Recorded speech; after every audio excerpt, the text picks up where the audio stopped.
Formal nang nagtapos ang magical year ng Rotary Club of Manila sa huling weekly meeting ng taon, isang araw ng pagkilala, parangal at panibagong simula. Bitbit ang temang United for Good.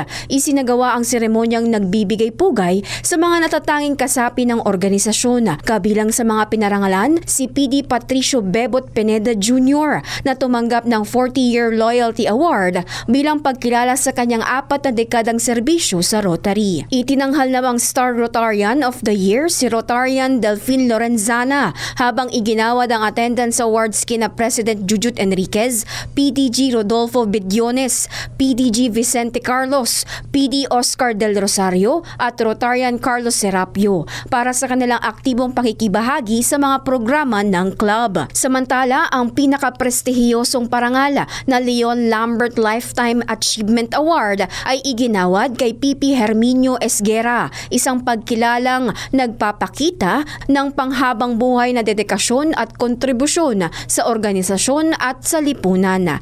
Isa rin sa mga tampok ng programa ang formal na pagtanggap ni President Jujut Enriquez sa banneret mula sa Rotary Club of Ankara International, isang simbolo ng pandaigdigang pagkakaibigan at ugnayan sa pagitan ng Rotary Clubs sa buong mundo. Sa kanyang closing remarks, binigyang diin ni Enriquez ang kahalagahan ng pagbabago at paghahanda para sa hinaharap. Ayon sa kanya, kailangang protektahan ang mga pinaghirapan, itaguyod ang mga adhikain at ihanda ang susunod na henerasyon ng mga Rotarians. Sa pagkatapos ng taon, muling pinaalala ng Rotary Club of Manila ang tunay na layunin ng kanilang pagkilos, ang maglingkod ng may layunin at mamuno sa pamamagitan ng magandang halimbawa. At para sa report, Kim Gomez, nagbabalita ng tama, naglilingkod ng tama.